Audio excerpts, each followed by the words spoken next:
আপনি আমার শাশুড়ি শাশুড়ি মা ভালো আছেন? আসসালামু আলাইকুম শাশুড়ি মা, বসেন বসেন বসেন। কেমন আছেন আপনি? আপনি ভালো আছেন? কতদিন পরে আপনারা দেখছি গো আম্মা। আগে কত জ্বালাইতেন, অনেক দামের লাগে থাহি না, কেমনে জ্বালাইবেন? তখন কিতা খাইবেন? কিতা রান্তাম? তাক খাইবেন?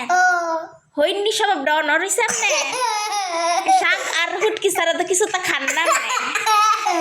আমার শাক আর শুটকি খাইতে খাইতে জীবনটা শেষ করিয়া লাইছেন।